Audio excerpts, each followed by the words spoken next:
ప్రస్తుతం మనము నవీన్ యాదవ్ గారి ఇంటి ముందు ఉన్నాము. ఇక్కడ ఈ కాంగ్రెస్ కార్యకర్తలతో మాట్లాడదాం. సార్ నమస్తే. మేడం నమస్తే మేడం. సార్ ఎక్కడి నుంచి వచ్చారు? మేము వనపర్తి నియోజకవర్గం నుంచి మేఘారెడ్డి అనే ఎమ్మెల్యే తరపున ఎర్రగడ్డ ఏరియాలోనే రహమత్ నగర్ నుంచి ప్రచార నిమిత్తం 2 రోజులు ఇక్కడ రావడం జరిగింది. ఇక్కడ ఎక్కడ చూసినా ఈ జూబ్లీస్ అనే ప్రాంతం చాలా చాలా చాలా పెద్ద అని అనుకుంటారు, కానీ ఇక్కడ చాలా మంది పేదవారు ఉన్నారు.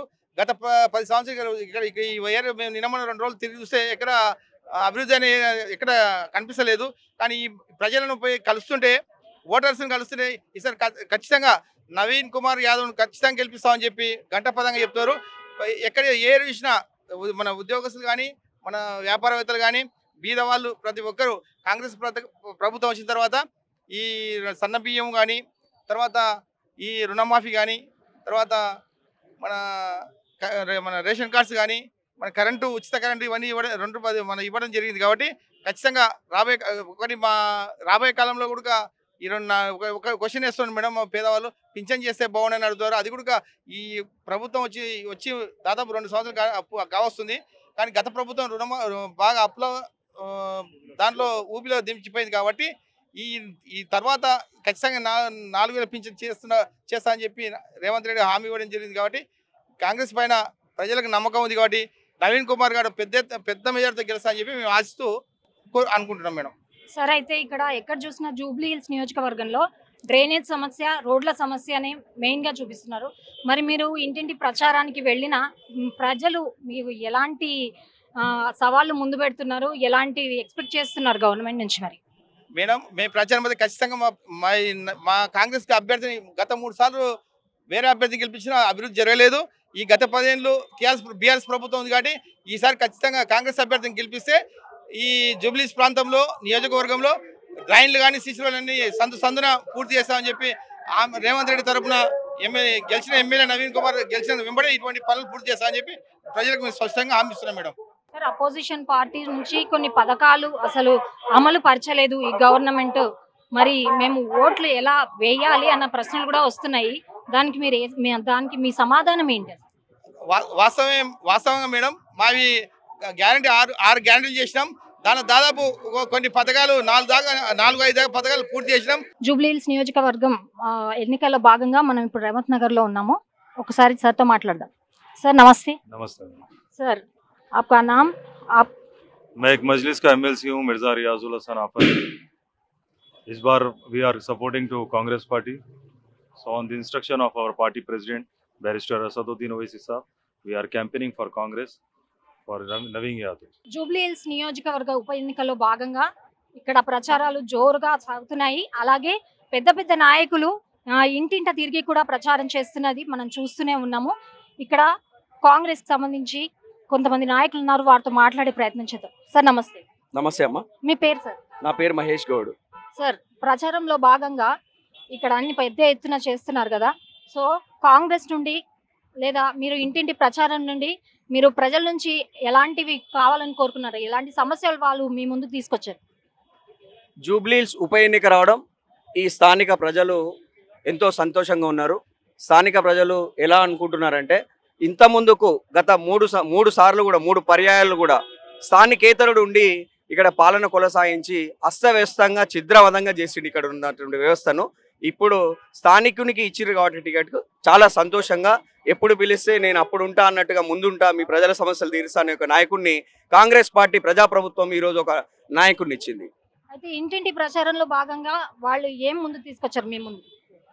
ఇంటింటి ప్రచారంలో మనకు సన్నబియ్యం వస్తున్నాయి, గ్యాస్ సబ్సిడీ వస్తుంది, ఇంకా ఏమంటారు ఈ కరెంట్ వస్తుంది, ఉచిత 200 యూనిట్లు, ప్లస్ ఇంకా ఇందిరమ్మ ఇల్లులు వస్తున్నారు. కాబట్టి ఇవన్నీ ఆల్రెడీ ప్రజల్లోకి వెళ్ళిపోయినాయి. సన్న బియ్యము, రేషన్ కార్డులు. నా పెళ్ళి ఒక 7-8 ఏళ్ళు అవుతుంది. నాకే ఇంతకుముందుకు రేషన్ కార్డు గతి లేకుండే, ఇప్పుడు నాకు రేషన్ కార్డు వచ్చింది. నేను కూడా ఎంతో హ్యాపీగా ఉన్నా. నాతో పాటు మా మిత్రులు ఎంతోమంది అన్న ఇంతకుముందుకు ఏ ప్రభుత్వం కూడా రేషన్ కార్డు ఇవ్వలే, మనకు ప్రజాప్రభుత్వం ఇచ్చింది, ప్రజాప్రభుత్వం వైపు మనం నిలబడతామని చెప్తున్నారు. అయితే సార్, ఇప్పుడు సీఎం రేవంత్ రెడ్డి గారు ఓవైసీ సపోర్ట్తో ముందుకెళ్తున్నారు, ఎందుకంటే మైనారిటీ ఓట్ల కోసం ఆయన బాటలోనే నడుస్తున్నారు అన్నది కూడా మనకి అపోజిషన్ పార్టీ వాళ్ళు చెప్తున్నమాట. అది ఎంతవరకు వాస్తవం, దాన్ని మీరు ఎలా సమర్థిస్తారు? ముస్లింలు అనేది కాకుండా ప్రతి మైనార్టీ వర్గం కూడా ఎప్పుడో మనకు దేశానికి స్వాతంత్రం తెచ్చిన పార్టీ మన తెలంగాణ ప్రభుత్వం కూడా, తెలంగాణ రాష్ట్ర ప్రభుత్వం కూడా ముందంజలో ఉండాలంటే మైనార్టీ సోదరులు, ముస్లింలే కాదు, క్రిస్టియన్లు, సిక్కు అందరూ కూడా ఈ కాంగ్రెస్ పార్టీకి మద్దతు తెలుపుతున్నారు. జూబ్లీ హిల్స్ నియోజకవర్గ ఎలక్షన్స్ భాగంగా మనం ఇప్పుడు బోరబండలో ఉన్నాము. ఇక్కడ ప్రజలు ఏమంటున్నారో ఒకసారి వాళ్ళని అడిగి తెలుసుకుందాం. సార్ నమస్తే. నమస్తే. సార్ మీ పేరు? బాలరాజ్ గౌడ్, రాజ్నగర్ బస్తీ ప్రెసిడెంట్ను. ప్రచారం ఎలా సాగుతుంది సార్? ప్రచారం మాత్రం బాగా జోరుగా సాగుతుంది. ఇప్పుడు ఇక్కడ కాంగ్రెస్ది ఇప్పటికైతే బాగానే ఉంది, ఫుల్ సక్సెస్గా ఉంది మా దగ్గర అయితే. ఇంటింటి ప్రచారంలో భాగంగా అసలు జనాలు మీ నుంచి ఏం ఎక్స్పెక్ట్ చేస్తున్నారు వాళ్ళు అసలు? ఇప్పుడు ఇవ్వకుండా టీఆర్ఎస్ గవర్నమెంట్ చెయ్యని వర్క్స్ అయితే ఏమైతున్నాయో పెండింగ్లో ఉన్నాయో అవి మీరు చెయ్యాలి కంపల్సరీ అది అని వాళ్ళు చెప్తున్నారు. మేము కూడా సంజాయిస్తున్నాం. ఏంటంటే మేము సన్న బియ్యం ఇచ్చినాం కదా అమ్మా అని చెప్తున్నాం. విద్యుత్ 200 యూనిట్లు మేము ఫ్రీ ఇచ్చినాం కదా అమ్మా అని చెప్తున్నాం. గ్యాస్ కూడా 500కు గ్యాస్ సిలిండర్ ఇస్తున్నామని చెప్తున్నాం. మళ్ళీ మేము ఇప్పుడు లోను 2 లక్షల లోన్ కూడా మాఫీ చేసినాం బయట రైతులకని కూడా చెప్తున్నాం. ఈ ఇందిరమ్మ ఇండ్లు ఇస్తామని చెప్తున్నాం, రెడీ అవుతున్నాయి. ఈ ఎలక్షన్స్ అయిపోయినాయంటే తర్వాత ఇస్తారు. మహిళా మహాలక్ష్మి కూడా 2500 కూడా వచ్చే నెల అట్లా 2-3 నెలల్లో ఇస్తామని కూడా మా సీఎం గారు అంటుండు. ఫ్రీ బస్సు ఒకటి ఫ్రీగా పెట్టినారు. పోయిన గవర్నమెంట్ ఏంటంటే 10 సంవత్సరాలు వాళ్ళు చేసిన అంటే ఇప్పుడు ఏమన్నా భూములు అమ్ముకుంటూ అది అమ్ముకుంటూ వాళ్ళు ధరణి అని అది అని అది చేసి మోసం చేసుకుంటూ మీద అంతా నడిపించుకుంటూ వచ్చారు. ఇట్లా మీద ఏంటంటే పౌడర్ రుద్ది రాజకీయం చేసిరు. అయితే లాస్ట్కి వచ్చే వరకు ఏమైందంటే అన్ని విధాలా ఉంది కదా మన తెలంగాణ ప్రాఫిట్లో ఉంది కదా అనుకొని మనం ఏంటంటే కొన్ని అధికంగా కూడా మేము చెప్పడం జరిగింది. ఎట్లా అంటే వాగ్దానాలు ఎక్కువ చేసారు మనోళ్ళు. కానీ ఇప్పుడు ఆడికి పోయే వరకు ఏముంది, ఆ ఖజానాలో డబ్బులు లేవు. దాన్ని సరి చేసుకుంటూ పిల్లలకు కూడా వాళ్ళకి కావాల్సిన పైసలు కొంచెం లేట్ అవుతుంది బడ్జెట్ లేక. అయితే ఇప్పుడు వీళ్ళు బీఆర్ఎస్ మాత్రం మేము ఆల్రెడీ బ్రిడ్జిలు నిర్మించాము, ఆ ప్రాజెక్ట్స్ని కాకుండా మీరు కొత్తగా ఏం చేశారు ఈ గత సంవత్సరంన్నర పాలనలో కాంగ్రెస్ ఏం చేసింది అని కూడా బీఆర్ఎస్ నుంచి వస్తున్న ప్రశ్న. దానికి మీరు ఏమంటారు?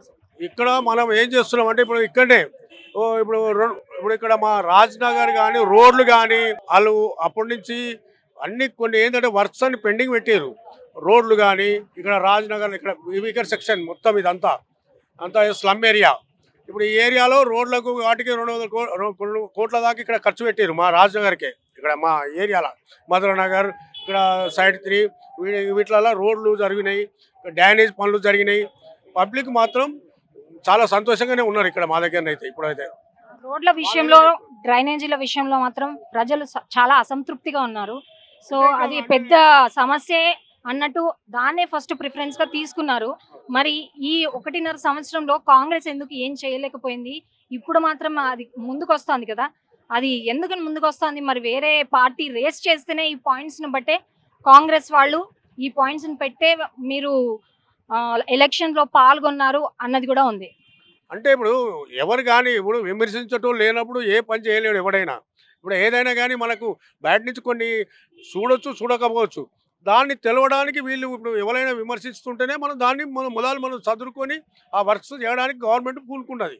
ఇప్పుడు ఏంటంటే మనకి ఇక్కడ ఇది జరుగుతుంది అది జరుగుతుంది అన్యాయం జరుగుతుంది అన్నప్పుడే కదా మనం గవర్నమెంట్ పనులు చేయడం.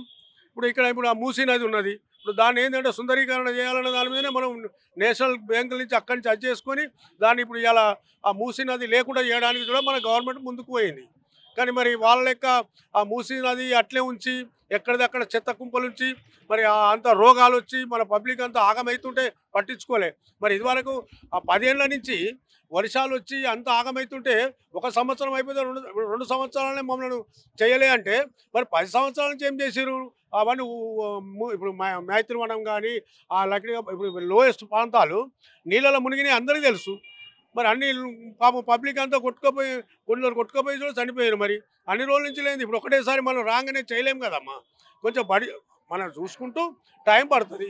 దానికి కంపల్సరీ కూడా మన గవర్నమెంట్ మళ్ళీ ఎలక్షన్ వరకు సాధ్యమంత వరకు పబ్లిక్ ఒప్పుకునేటట్టు చేసి మన రేవంత్ రెడ్డి గారు అట్లే కొనసాగి మళ్ళీ ఇంకా 10 సంవత్సరాలు కూడా ఆయన సీఎంగా పనిచేస్తాడు.